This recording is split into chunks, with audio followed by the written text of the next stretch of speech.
activities zaffe emukono olwenja ngenda kubeerawo luddako Masaka Kyotera ne Bukomansimbi. Kitukanyizaako nti ekyokugamba nti ng'abamu poliisi babadde bagamba nti baweze enkuŋŋaana zaffe ne mu mateeka tekiriimu kubanga tuli kibiina ekiwandiike era tutambulira ku mateeka naye tukanyiza nabo era ne bagamba nti bagenda kudda gye tuli ssaawa ng'emu oba bwe kityo just bw'ababa nga balina kye baagala bakireezeemu mu ndaba eyaabwe obanga baagala tukozese lino ekkubo oba ki tugamba kale tujja balindirira tubuulire bye mwagala otubuulira naye nga activities zaffe tuzigendagenda mu maaso era emukono olunaku lw'enkya tujja naye tubagambye n'ennamba zaffe netuzibawa oba mulina kye mwagala okutubuulira kikale muyite wano kikale mukole bwe muti tutandike essaawa zino malirize essaawa bwe ziti titulina buzibu naye nga activities zaffe tuzigendagenda mu maaso kubanga ziri mu mateeka. Lunaku lwa leero abakulu mu kibiina kya National Unity Platform bagenze maaso n'okubeera nga basinkana abakungu mu poliisi ne bagenda maaso n'okubeera nga mwana wattu bowayamu ku nsonga z'okubeera nga baneeno bagenda maaso n'okubeera nga muganda wange bagenda maaso n'okubeera nga balinnya mu nkuŋŋaana zaabwe. Poliisi kyegamba nti tebagoberera mateeka wabula olunaku olwaleero Joel Ssenyonyi kwoteeka n'abalala okuli SGA oba Secretary General w'ekibiina kya National Unity Platform Lewis Lubongeya babukeereza nkokola. Kaakati wenjogerera bineeno omulungi agenda mu maaso n'okubeera ng'ongoberera wano nno we basinziridde ne bagamba nti buli kimu tukikola mu mateeka. Kaakati nno abakuumi b'eddembe bamaliriza ng'ate beetonze bwetonzi.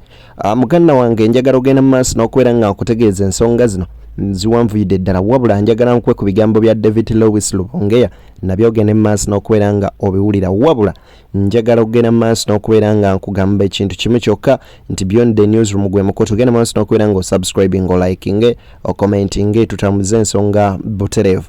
Njagala okubeera nga nkusaba n'obwombeefu obw'ekika ekyawaggulu ennyo nzikiriza nkwanjulire Sheikh Ashraf Dembe omusomi w'edduwa akugamba nti gwalina ebizibu eby'enjawulo ogenda mu maaso n'okubeera nga omukubirako ku ssimu esembyeyo 11 ku screen ajja agenda mu maaso n'okubeera nga akukolako bulungi nnyo nnyini ddala. Gwalina ebizibu eby'enjawulo mukubireko ajja beera nga akukolako. Mitinga bana abakulu twogedde ku nsonga ez'enjawulo naye nga zeekuusa ku nsonga ya meeting zaffe b'enkuŋŋaana zaffe. Bavaayo gye buvuddeko ne bagamba nti babaninga rallies ne processions za NUP mbwalo bye tulina okutuukiriza. Ne tubabuuza biki ebyo. Ensonga ezisinga tukiriziganya nabo. For example tubadde tuba notifyinga ebbanga lyonna. Tubadde tubawandiikira mu budde era ne tubategeeza byonna byonna. Naye olunaku lwa leero tubadde twemulugunya nnyo ku nsonga gye baateeka mu baluwa yaabwe nti NUP tekkirizibwa kuba enkuŋŋaana ez'olujjudde oba rallies ne processions. Ne tubabuuza lwaki abalala bazikuba temubakuba ku mukono. Era tuze n'ebifaananyi wano ne tubibalaga nga aba PLU aba UPC n'abalala nga bagenda mu maaso okusingira ddala abakolagana ne NRM ne Gen. Museveni bo nga bakkirizibwa okukola activities zaabwe. So olunaku lwa leero tukyogeddeko ekyo era nabo ndowooza bakirabye nti kikyamu ne tukaanya nti moving forward tugenda kubanga tukwatagana nabo ku activities zaffe tebalina kuzibaninga wabula balina okuziregulatinga oba okuzigaidinga naye nga basinziira mu mateeka. Katusuubire nti activity yaffe y'enkya eya mukono tebagenda gizoganya ne activity yaffe eddako eya Masaka naye tebagenda gizoganya n'endala zonna. So bye bannange bye tubadde twogerako. Nno nga guli gutyo jjukira nti ebibiina ebirala bagenda mu maaso n'okubeera nga bakola enkuŋŋaana zaabwe nga mpaawo n'omu agenda mu maaso n'okubeera nga bakuba ku mukono nga kuno oyinza okwogera ku kisinde oba kye bagamba nti kibiina kirwanirizi kya ddembe ekya PLU nga kyo kikola enkuŋŋaana zaakyo buli we kyagalidde ewatali akuba ku mukono. FDC nayo y'omu ku abo abagenda mu maaso n'okubeera nga bakola enkuŋŋaana. Era wano eno waliwo olukuŋŋaana olumu Dr. Kizza Besigye we yasinziridde n'agamba nti abasuubiza abantu ebyakalulu yeetabiriiko wabula wakugenda mu maaso n'okubeera ng'akunga abantu okubeerako kye bakola before 2026. Nze saagala kuwulira ennaku zino be bannaffe abatusuubiza tugende mu kalulu 2026 n'ebizibu ebikajjuddemu ng'ekintu tusobola kukimala ddi tusobola okukimala na leero. So nze kyembasaba amaaso mugajeeri mugateeke wano buli omu yeekolemu omulimu tujeere ekizibu mu nsi.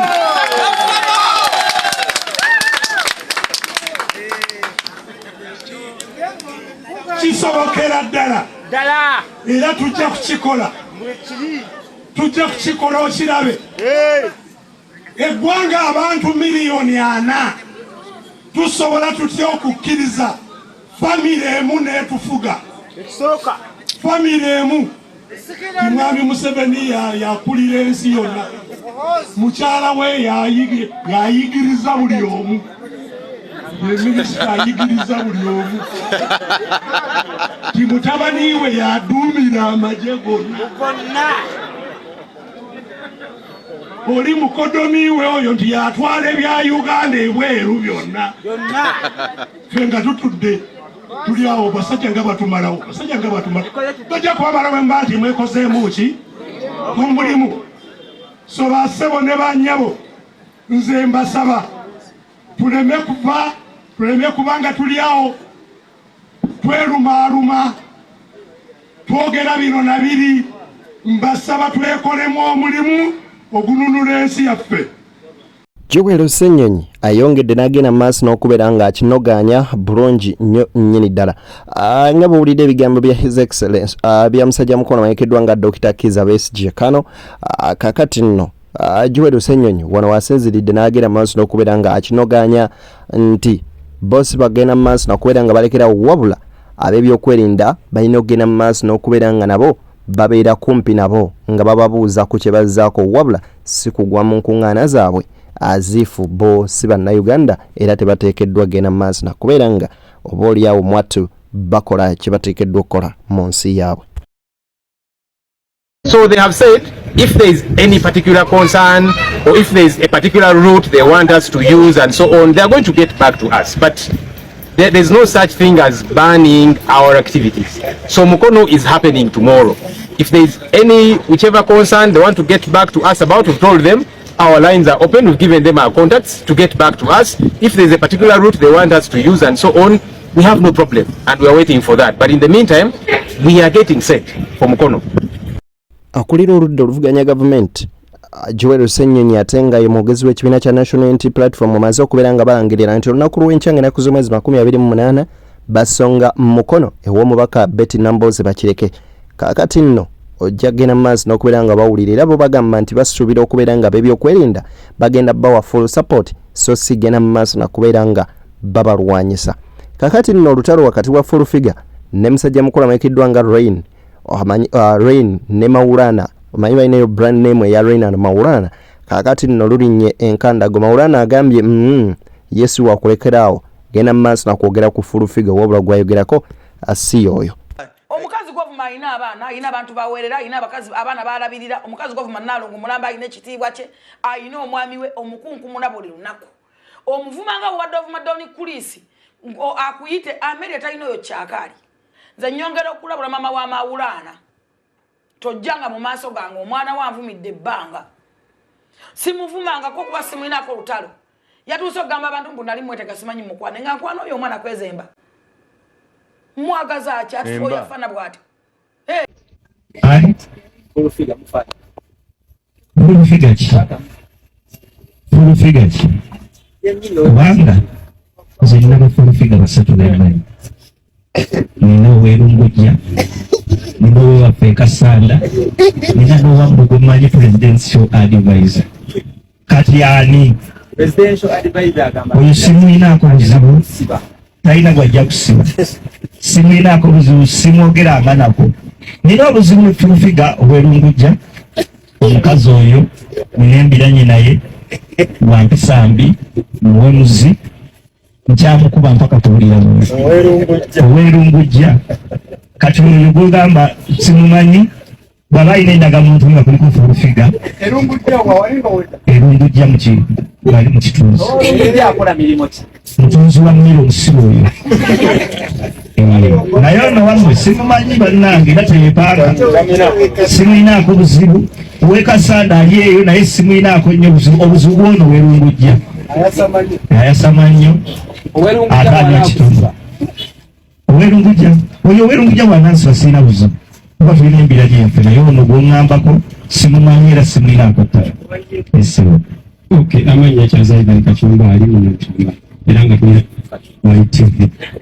Ekibuuzo ku mbiranye wenyini awo onfaaki ne Zubeda Shamimu yani Zubeda wenu kujja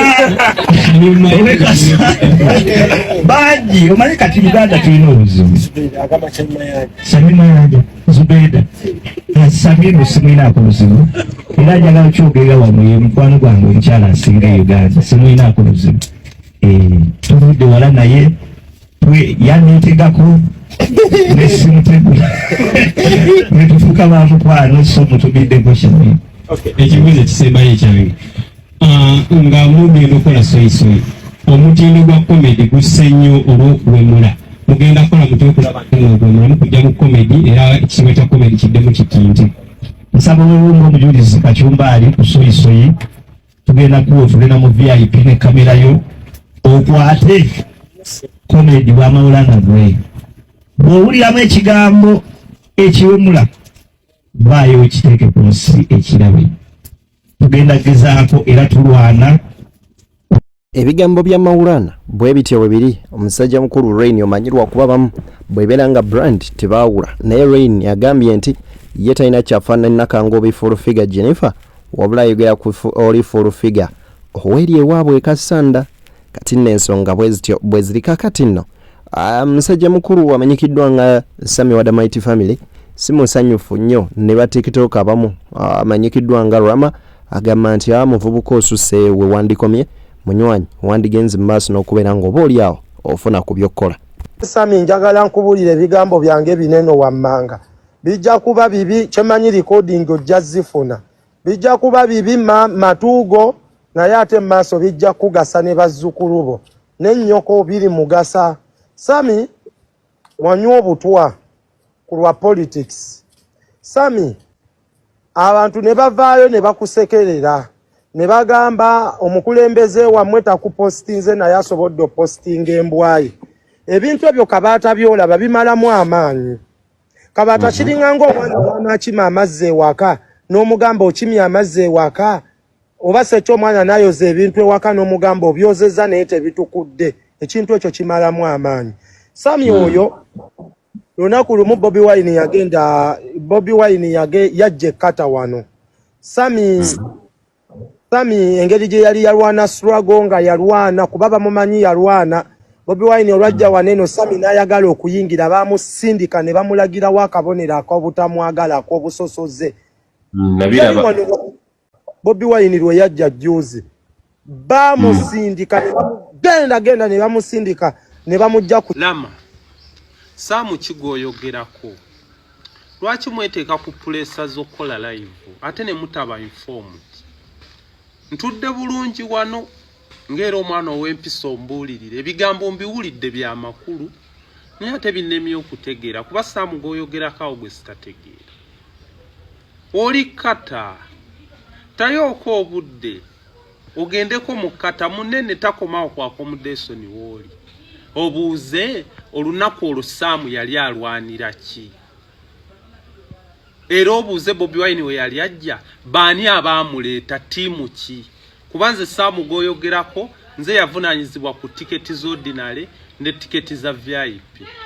Asooke kwetondere muganda wange nga tiketi ziruddewo okutuukako nga omanyi ezasoose ne ziggwawo naye kati ordinary ze zino VIP nazo wasigaddewo okontono.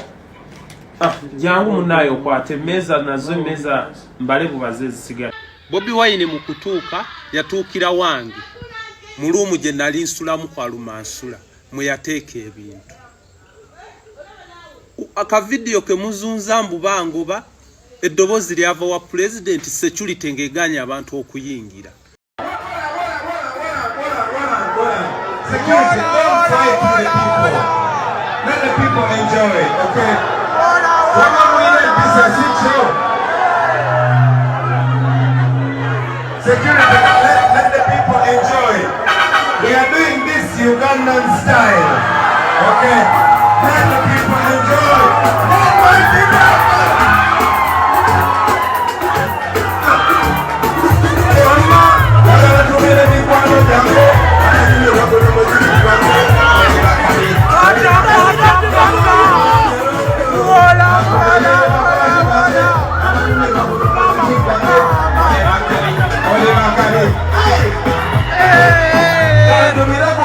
nganze nyini Kivulu nenteekawo embeera eri security kuba security yali eganye ne selector devyo yingira mu ddoboozi lino ly'owulira lya mukulembeze wano mu kino ekifaananyi ekirala ky'olaba nga tuli naye wano twali kata kati Sam Kigwe mwogerako omukulembeze gwe yagaana osisinkana ne bagoba we nalwala mwenna mwabiraba omukulembeze yanteerako ne ssente nayogera ne Lubongo yano nentaako ne koodi yeemu kati Sam ki oyo gwe mwogerako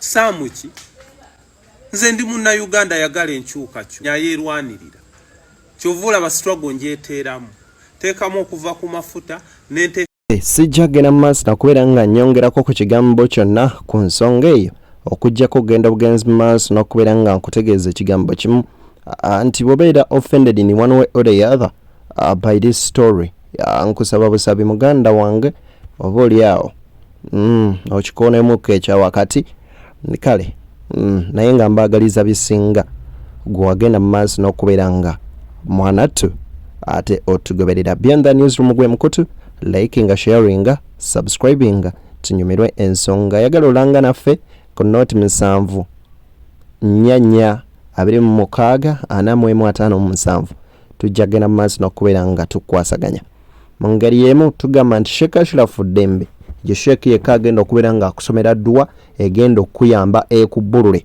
ekujje mu bwavu ekufuule omugagga ate era ye Sheikh yekka agenda okusomera edduwa egenda okugoba ebizibu mu famire yo ove mu babizibu famire otuuke mu bali babinojjo kaakati nno mwekwata olwaleero ng'okuba ku simu yesembi y'okumiremu ku screen ajja kuyamba Higher Level 1 Travel Agency webali nnyo okubeera nga bakulambuza mu bitundu by'eggwanga ebyenjawulo bakubireko ku simu zaabwe weziri awo mu kabokisi ka green bajja gena maaso n'okubeera nga bakolako Beyond the Newsroom gwe mukutu akumaate kumira mpera mubere bulungi baana ba maama Ssaabasajja Kabaka wangaala maama n'abagerekaagerekere Obuganda mbakubiriza nti mwagale nnyo ensi yammwe by the being patriotic kyekintu ekisinga okuba ekikulu mu nsi muno yagala munno nga bwe weeyagala wabula tekola bikolwa bivoola muntu sekinnoomu oba oyo yenna akuliraanye mubere bulungi mweraba